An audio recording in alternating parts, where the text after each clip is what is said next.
features Jason Shen, Marketing Manager at Percolate, where he oversees the company blog, white papers, and other content marketing initiatives. Jason will be joined by Whitney Hillier, Director of Customer Success at Bitly, where she oversees all client relations and aspects of the customer lifecycle.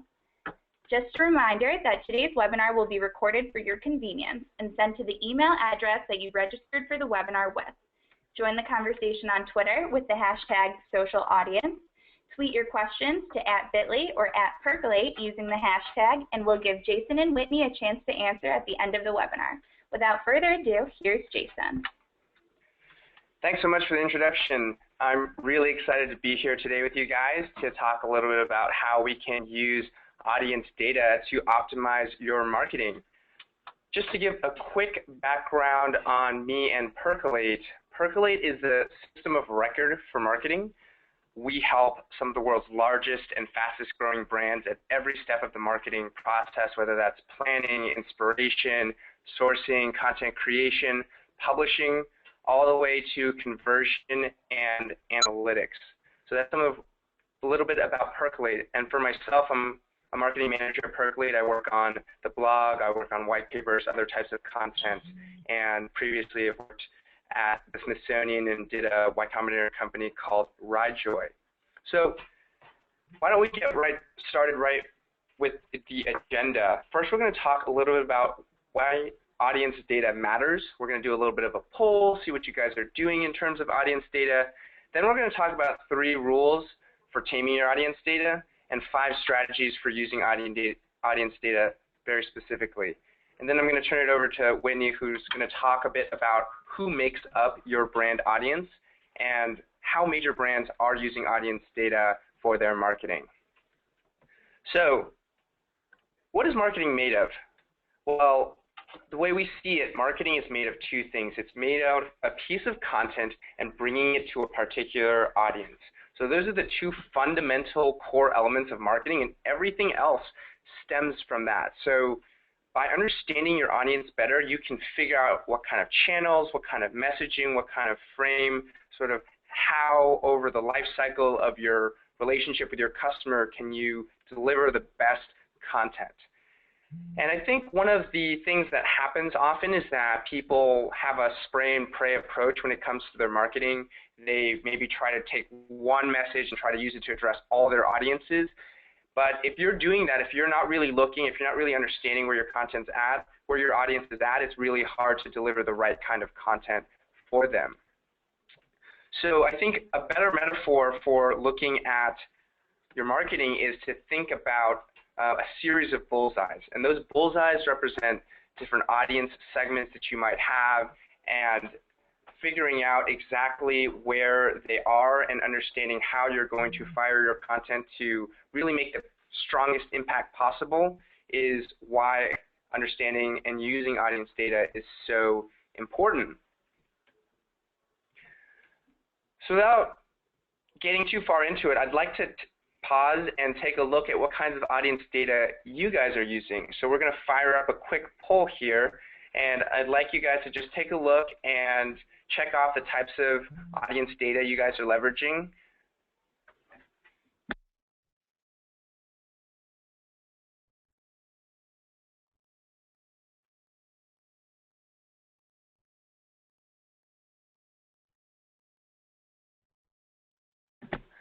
It's looking great, guys. We're seeing a lot of participation, so don't be shy. Go ahead and cast your vote.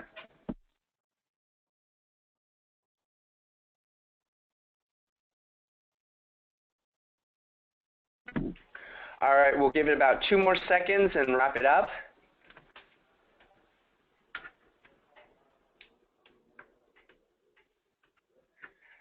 Great. So what it looks like is that a really significant number of you guys, 73%, are using interest-based audience data. And it looks like demographic data, which is typically maybe one of the most common, is less used for you guys. But it looks like all of you throughout are using a lot of different types of data, and that's great. That's great.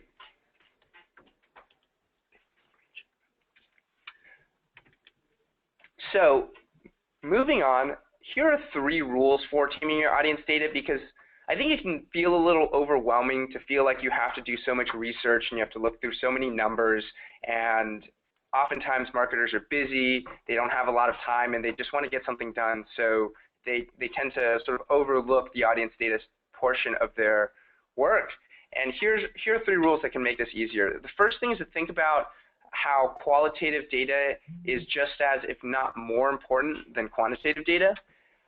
I think when we think about data, we're thinking about spreadsheets, we're thinking about numbers, we're thinking about charts, and all of those things do matter and they are important, but just as important is the qualitative data, that sort of nuanced perspective on your audience. And so for an example of that, it might be if you're making sleds for your sled company, and qualitative data would be going onto Amazon and looking at all those reviews and seeing that, someone used this particular line that said, my boys put this sled through the ringer and it looks as good as new. And I think that understanding that, this is a mom purchasing the product and thinking about how their kids are going to be using it is a concern for them, that's a piece of qualitative data. Quantitative data might be something like, that sledding search results are highest in the states of Montana, Vermont, and New Hampshire, right? So that's a bit of quantitative data, but it still kind of leads to the question of, well, what are you going to do now? So it's important to have both. Second thing I think that's important is to look for outliers and points of difference. When you're thinking about your audience, your sort of baseline is that they're just like the general population. But you know that when you take a subset of your audience, or you're taking a subset of the general population that's interested in a particular area or is your customer, they're going to be different from the general population. And what you're looking for are the outliers. What makes them different from ordinary people? What makes the best content better than ordinary content? You want to try to look for those points of difference, and that's what's going to make a difference for your marketing. And then finally, again, it's easy to get overwhelmed and get paralyzed, and what matters is to think about actionable insights. If you're looking at a piece of data and you're thinking, and here's a good test, is to look at a piece of data and say, if this was completely different, or this was completely the opposite of what it was now, would we be changing our marketing strategy? Would we be taking on different tactics? And I think if the answer is no, then you're not looking at anything actionable, and it's time to move on and keep going, because this isn't going to do you any good when you're so busy. So with that in mind, I'd like to introduce a couple different strategies for using audience data specifically. The first one is from Twitter. As most of you probably know, Twitter recently released an analytics dashboard, and I think this is a fantastic first step for them, and it's super helpful for a lot of marketers. Here, taking a quick screenshot of what Percolate has for their marketing dashboard. But one of the things I think I want to highlight here is the fact that you can export your data out of the analytics dashboard as a CSV. And what's great about this is that it generates all the information. You're getting everything into an Excel spreadsheet or a Google spreadsheet where you can sort of manage it and handle it how you'd like. So I have a couple tips for doing that, because I think that's where you can sort of slice and dice the way you want. Once you sort of export the data and you've got it loaded up in your spreadsheet app of choice, go ahead and delete all the at mentions, because they're not really going to do you much good. They're typically low engagement rates. I would also trim the data to only look at the last 3 months, so that you've got a fairly recent time frame for analyzing your data. I would go ahead and use the formula to determine the median scores for each category once you've sort of got them organized and filtered. And then I would sort by retweets, favorites, and URL clicks. Retweets and favorites are a great way to sort of see that engagement. I think favorite is probably the closest thing to a Facebook like. It's something that is very personal, right? Because you can favorite as many tweets as you'd like, and nobody really needs to know besides you, and at this point now you're the brand, right? But retweets are public, so retweets are valuable for understanding what kind of public persona your audience might be interested in showcasing. But sometimes you might not be able to retweet something because it's sort of off-brand for your public professional persona, or you just tweeted a bunch of things, and so you just, even though you love it, you can't do it right now. So favorites is an interesting metric. URL clicks, of course, are super important for measuring business objectives. our friends here at Bitly have some tremendous tools for helping you analyze what's going on with your URL clicks, and I highly encourage you guys to check that out. So sorting by those different categories and then studying the top performers. Go ahead and look at the top 10, the top 15 tweets by each of these different categories and compare them with tweets that only performed at the median level. And I would say the median level rather than sort of low performing tweets, because that just might be something very minor that you did one time rather than the average, right? You want to look at what, if your average tweet gets 10 favorites, but a couple of top performers got 100 or more, then you really want to understand what the differences are. And this is definitely sort of more art than science. It's something that you kind of want to take a look at, get a feel for, and start to see if you can create hypotheses and then start to test them and start to think about what do your top performers tell you about your audience. So to give you an example, I did this exercise with Percolate's Twitter feed, and one of the top performers that we have is this tweet from James Gross during a conference that we held earlier this year called Transition, where we tweeted about how mobile is commonly referred to as the second screen. It's something that you're watching while you're watching TV.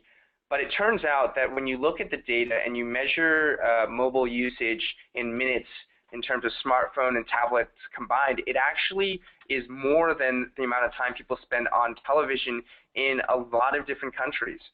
And this is a pretty surprising fact, a surprising insight. It's a little bit unexpected, and I think that's why it resonated so strongly with our audience. If you look at some of the median posts that we might share, there might be more basic facts about marketing. They might be more general ideas, but they're not as unexpected. They're not as surprising, and I think that's part of what made this post do so well. And I think that's something that we're looking to do more of in the future. One other thing that that Twitter offers is some information directly about your followers. And so you can see here on the left-hand side interests, and you can see how they both show you the top interests of your users as well as most unique interests. And this is taking a leaf out of that playbook of looking at outliers, right? Because it's probably true that most people on Twitter, or a lot of people on Twitter, are interested in technology. They're interested in business news and general information. But that's not as relevant to our brand as understanding what unique interests, what's sort of different about this audience that Twitter can tell us that it's different from other audiences. And I think that's where that insight is. So again, looking at outliers, super relevant. And then finally, on the right-hand side, you can start to see what kind of followers what other handles your followers are tracking. And that's a great way of understanding, in this case, for us, what kind of media outlets we might want to be on, but sort of also in general, what kind of person who follows the Percolate Twitter handle is, by understanding what kinds of other things they consume. So another strategy for understanding your audience is through the Facebook Audience Insights functionality, and there are two ways to do this. The first is to create one or more targeted demographics and to study what they specifically like. And the second thing is to create a custom audience based on a Facebook page or based on an email list that you hold for yourself. So we'll go through each of these one by one.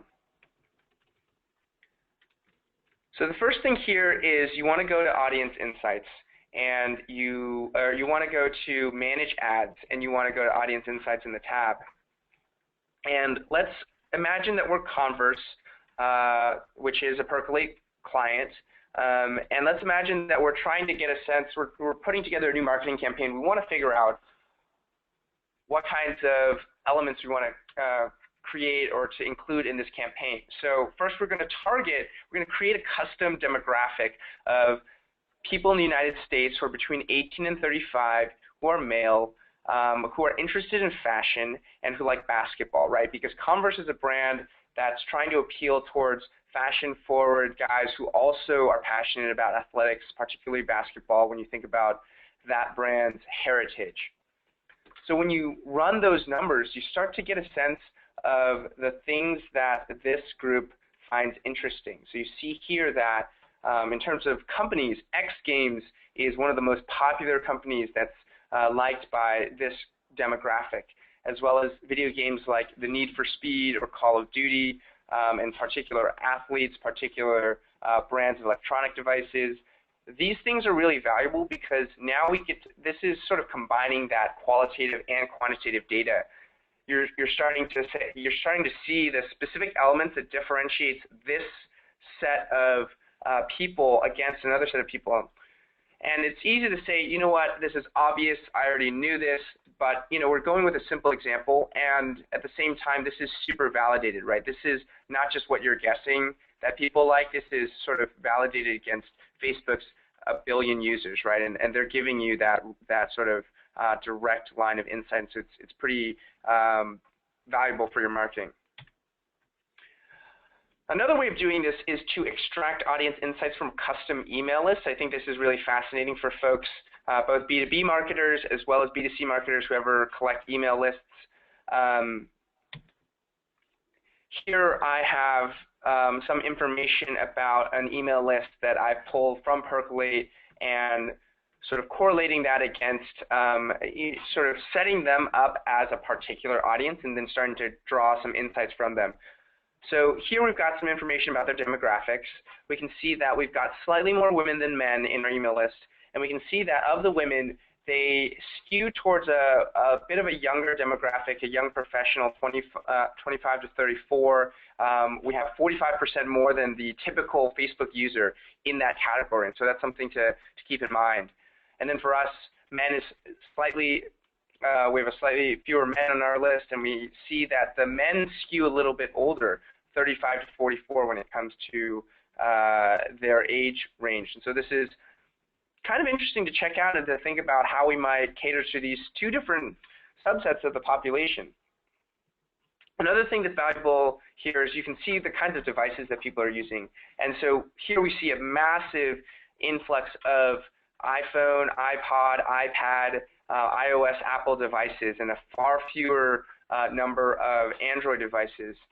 So I know that Apple is doing an event today, and I appreciate you guys for tuning in and checking out our webinar. And obviously, for us at Percolate, we're thinking a lot about perhaps how we can create content where we assume that our audience is familiar with Apple products, is familiar with the iOS platform.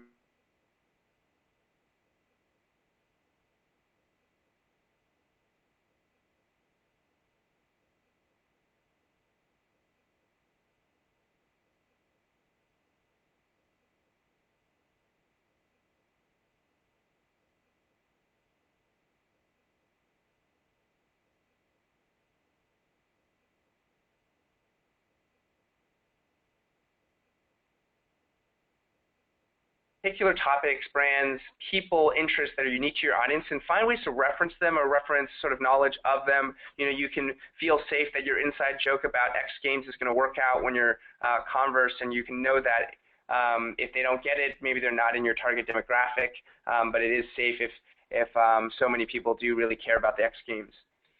And the final thing to keep in mind is that for Facebook Audience Insights, you need a fairly large list to get some insights. They won't show it to you if you have like under 1,000 matching emails.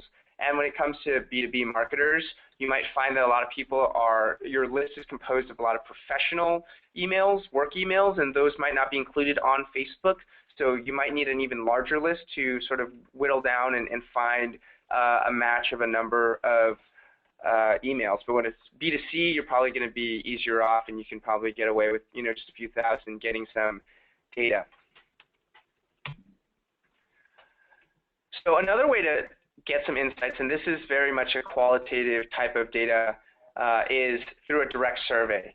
Now, I'm sure almost all of you have run a survey of some kind or another in your time as a marketer, but I still think that this is potentially an overlooked way to extract some specific thoughts from your engaged fans. Right? This is not everyone's going to answer your survey, but the people who really care about your brand will. And they're going to be the ones who are going to share stories, who are going to share sort of very specific pieces of information. And you have to remember that it's a non-representative sample set, but it is sort of can provide some interesting information. So two recommendations that I have for this type of survey is one, to make it feel sort of kind of personal, like the brand is really talking to you either through maybe the community manager that has a real close relationship with the users, or maybe it's the founder or somebody who's very senior in the organization who can show that they took the time to really make this a priority. And the second thing I would say is to avoid multiple choice questions. This is not meant to get quantitative data, to get a representative sample. It's really about getting those stories. So for us, we commissioned a small survey to everyone who subscribed to our blog via email so that they get the blog delivered to their inbox every single day.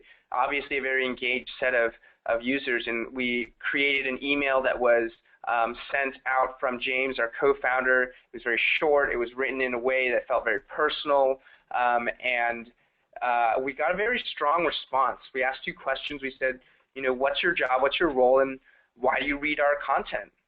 And so you start to see really specific answers, right? Somebody who says that they work on strategy and planning at an agency. So we know that we have agency readers. We know that we have folks who are directly working on social media and digital content. And we have people international from Surf Philippines doing some work and consuming our content. So we know that we have an international audience. That's something to keep in mind. We see here that this person has a title that includes social media and digital content, right? So that might be an interesting point to reference in future marketing for us. We might say, feeling overwhelmed having to deal with social media and digital content at your current role, check out Percolate, right? And so again, speaking directly to the user, finding those specific points that can really resonate. The second thing that we asked was about why they were interested in Percolate content. And so, you know, obviously we write a lot about marketing and technology and brands, but we also, and so we saw responses that were about how, you know, content and social and branding all fit together. But we also see that we often write about culture and sort of organizational practice, and it was, you know, great to hear that those readers were also interested in consuming content around sort of the way we run our business. And that's something that we would continue to highlight in future content. Now I'm going to talk a little bit about how Percolate helps marketers understand their audience and highlight a few of Percolate's functionality. Obviously, it's too much to do in one quick webinar, but one thing I'd like to highlight is that we talk a lot about how we create powerful analytics that are actually instructive for our clients. So here we've got a Percolate client. It's an American luxury goods brand. They make watches, they make bikes. And here you can see that they published a post through Percolate, and it's showcasing a new product that they have. And you can see that they've tagged it with certain topics. So that's something that we really strongly encourage our clients to do, is to associate every single post with a series. You know, we help the brand define their brand pillars, and then we make sure that their posts are tagged with those pillars so that they can see, so that they know what they're posting and they know sort of the volume. And what it allows you to do is to showcase some great insights. So here you can see that we've got our brand, and we can see the average number of likes on Facebook per category, per brand pillar. And what we see here is that product and people posts get the most traction, right? They get the most engagement. And surprisingly, design and craftsmanship, which are elements that probably are important to them, are ones that maybe their audience are less interested in, or, you know, it's further investigation would be necessary to start to understand, you know, why this audience isn't as interested or as engaged about this type of content. But and then, of course, separately, we have things like optimal publishing, sort of where do you see posts resonating most. And again, we're drawing insights about our audience through where they are, what are they doing, depending on what time of day they are, and that's really valuable. The second thing that I'll talk about very briefly is just monitoring for what their audience is doing on social. So here you can see that they track their brand name on social, and they also track a couple of branded hashtags. So they found that their audience likes to tag posts with their pets, And so this is a fascinating development. I think it's, again, getting some of that qualitative data about how do people think about this brand, what does it mean to them, how do they showcase it for themselves, and again, drawing some of those insights from their audience. So that's a little bit about Percolate, where obviously we do a lot. We're building the system of record for marketing, and we work with some of the largest brands in the world like Unilever, GE, Coca-Cola, and we also work with some of the fastest growing brands like Jawbone, BarkBox, and Pandora. So, if you'd like to learn a little bit more about Percolate, our contact information is below, or of course you can tweet us at Percolate and get more information. And this is a little bit about me, but I'd like to wrap up here with my portion of the conversation. We'll have time for questions later on, but I'd like to turn it over here. Great, thanks, Jason. That was awesome. So, hey everyone, I am Whitney Hillier. I'm the Director of Customer Success here at Bitly. Just a reminder that you can send in your questions to Jason or me through the chat box on your GoToWebinar or on Twitter by tweeting at Bitly and at Percolate using the hashtag #SocialAudience. I wanted to start this portion of the presentation by talking about how we define audience here at Bitly. So as you can imagine, if you Google the definition of audience, you're going to get a whole bunch of different answers. But I want to focus on the one here at the bottom. The people giving or likely to give attention to something.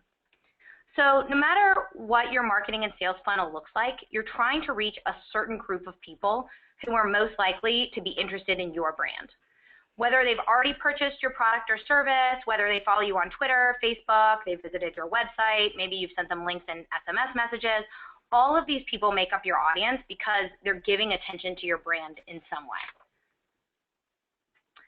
And at Bitly, we actually look at our audience in 3 layers. So at the highest level, you have your fans or followers. Most of our clients refer to this as their reach. How many people might see what you're doing, what you're posting, what you're putting on your website, things like that. And then you go sort of one level deeper, and you can look at people who are actually taking action on your post. So whether they're clicking the link, whether they're retweeting and liking it, basically people who are raising their hand and saying, yes, I'm interested in this content.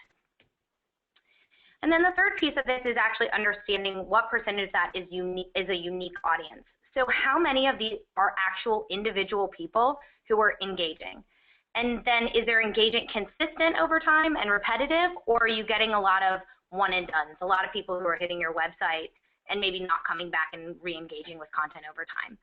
And then are you actually reaching new users that you haven't reached before, or are you just re-engaging users who are already interested in your brand? And all 3 of these numbers are incredibly important in order to build a holistic understanding of who your audience is. So now that we've defined audience, let's talk briefly about a few sets of tools that every marketer needs to better understand them. First, there are the social tools. So as Jason mentioned earlier, many of the social platforms have built-in ways to help marketers identify and segment their audience. So I'm not going to spend too much more time here. Go ahead and jump over to the next set of tools, which are your website analytics tools. So this is Google Analytics, Omniture, Chartbeat. You guys are all using one of them. So, and when I ask my clients, when we first start with clients, what are your goals? What are you trying to accomplish with your strategy? The answer is almost always that they're trying to drive more people to their site and that they're trying to increase the time that people are spending on site. So these tools are going to let you understand who's coming to your website, where are they coming from, where are they going when they leave, how long are they staying on your site, and then when they're on your site, what pages and content are they engaging with. And then understanding these data points will in turn help you create marketing content to drive more people to your site in the first place, and once they get there, to optimize the experience so that they'll spend more time. And lastly, you have your marketing platforms. So the tools like Percolate out there, which help you understand what types of content perform the best and on what platforms at what times. You also have like the Marketos and HubSpots of the world that will help you understand what language, creative resonates most with your audience. And finally, you have Bitly, which actually integrates into all of these different tools and allows you to stitch your audience together. So in the past, your Facebook audience it's unique, but it's unique to Facebook, and your Twitter audience is unique within Twitter. But now you can actually tie those users together. A good example of this is with like the Weather Channel. So if I click on a Weather Channel Facebook post, and then I actually go to their website and I click on the storm tracker, which is embedded in their website, and then I go and they send me a severe weather text alert, they can now actually see me as one person who's had multiple engagement points, as opposed to seeing me as, you know, sort of 3 different distinct interactions that can't be tied together. So the way we're looking at Bitly is allowing you to build this holistic view of your audience across all your digital and mobile efforts. So now that we've talked about tools a little bit, and you have this audience data, how can you use it to make better decisions? So first, let's take another quick poll and find out what initiatives you guys are using in your marketing strategies. And you guys can select more than one. So.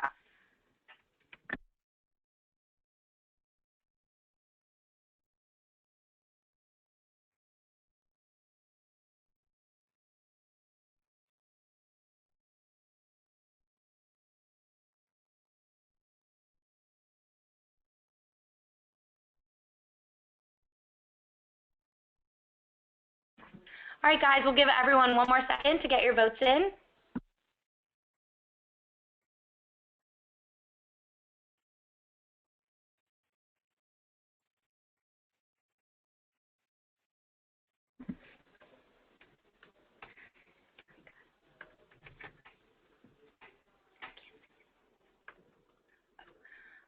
Awesome. So it looks like everyone's using, a whole wide variety of these, and we were just let know that you couldn't select more than one, so sorry about that.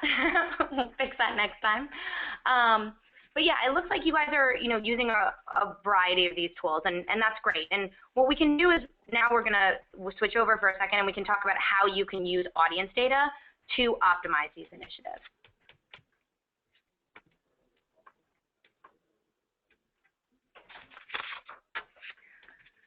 So let's go through, so I thought we'd go through some cool examples of how our clients have leveraged this data in key aspects of their marketing strategy. So let's start with content strategy. Jason mentioned a good example of how a luxury retail brand was using their audience data to understand the topics that best resonate with their audience. So in their situation, products and people were performing better than posts about design and craftsmanship. So then they can use that data to make sure that, they're spending, more heavily spending time with, posts about products and people. The next one I'd like to touch on is social strategy. As you can imagine, we've seen brands use social data to influence their social strategy in a bunch of ways. I want to talk about 2 specific examples. So the first, and I think really cool example I have, is actually from the city of New York. So during Hurricane Sandy, the city of New York was constantly sharing weather updates, and one of the big links they were sending out were the links to the evacuation maps.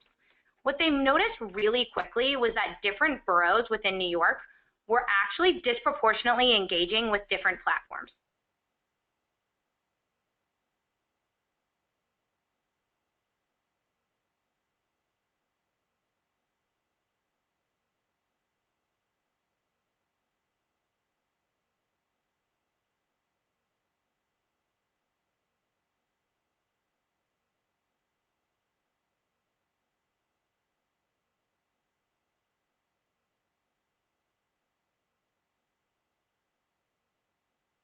Happening around, in the Manhattan area. The second example I want to give is actually from GE, who I think is one of the leaders in the social space, and a client of both Bitly and Percolate. So back in February, GE Reports, which is their online daily magazine, published a story about how researchers were working on an energy-saving magnet that would keep your kids' fridge cool without electricity. And during that time, I was actually in a meeting at GE, and we noticed that this story was being heavily shared organically, and it was getting a significant amount of click traffic. So it wasn't necessarily on their social calendar or their social radar, but they made the real-time decision to push out this content from their own channels since it was doing so well organically. And then, sort of another interesting piece of this is that then about a month later, we saw another spike in traffic around this same story when both Gizmodo and Geek.com published stories relating back to this article. And that's something that we actually see pretty regularly across the board. So when you look at the traffic of a story over time or a piece of content, you often see an original spike when the story is first published out by the brand, and then you'll see an additional spike days, sometimes even weeks or months later when someone else, a brand, a celebrity, an influencer picks up that story.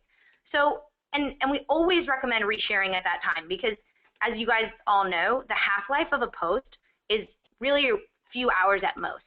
So, and again, when we talk about those three levels of audience, your reach is huge and your engaged audience may only be a fraction of that. So re-engaging, that audience again at this time when there's a second spike is definitely sort of a best practice that we always recommend. So now that we've talked about content and social, I thought we'd touch upon creative strategy a little bit. And I thought I'd use an example here from our own marketing team here at Bitly. So the display creative that I'm showing is actually live right now for a marketing campaign that we're doing. And we're still working on understanding what messaging is resonating best with our audience. So if you notice on each of these ads, they each have a different link, even though they all direct to the same web form. And this allows us to test what custom bit link and which hashtags are driving more conversions. So for example, we might learn that, hashtag engaged audience drives a lot of clicks, but not many people are filling out the form, whereas increase your click-through rate might, maybe might not have as many clicks, but more people are filling out the form once they get there. And so looking at the data over time, we can tell not just what creative saw the most engagement, most clicks and things like that, but also which ones saw the right engagement. So after people are clicking on these links and filling out, are the people who are clicking on these links, are they the right market for us? Do they have the right characteristics? Do they have the right titles? Things like that. And then once we have all this information, it's definitely going to help us optimize our messaging for the next campaign that we do. So now let's talk about your website. I feel like site optimization is really becoming more and more of a buzzword these days, so let's talk about that for a little bit. This is a message that our senior director, Laura, gets when she goes to HubSpot's homepage. So the message and the content she gets is actually personalized for her based on what they know about her. So they know she's a senior director of marketing, maybe she's attended a webinar in the past or downloaded a white paper around email campaigns or whatever. So when she comes back, she's directed to content that actually fits her interests. And I see this especially, happening a lot in financial services right now. They seem to be the most laser focused on site optimization. They spend a lot of time making sure that they're showing the right messages to the right people, because as you can probably imagine in that industry, you don't want to be showing content about saving for retirement to a college student who's working to pay off their student loans. And I really think this point just goes back to the one I made at the beginning around the goal of having people spend more time on site. So if you're serving people content that is specific and relevant to them, they're going to spend more time with you.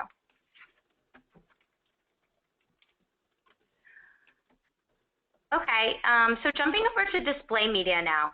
This is one of the more fun ones to talk about, I think, because I'm always amazed at how quickly brands can reach me on other platforms once I've left their site.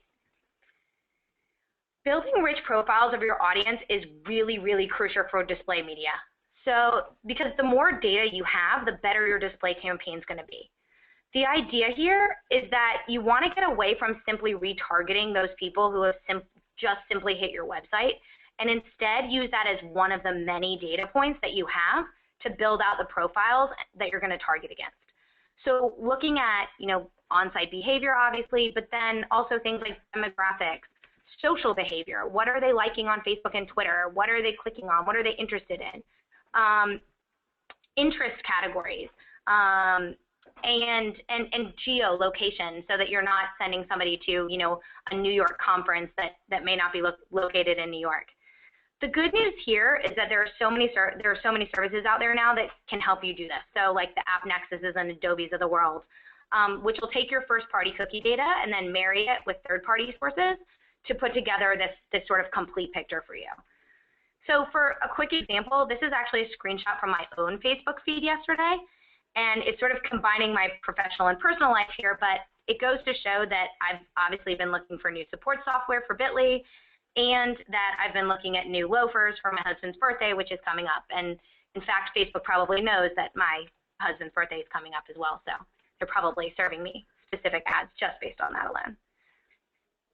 Basically, using audience data for your display campaign is going to allow you to more effectively communicate the right message to the right customer at the right time in the right location. And lastly, and I promise we'll get to questions, I wanted to talk just for a second about lead nurturing and sales enablement.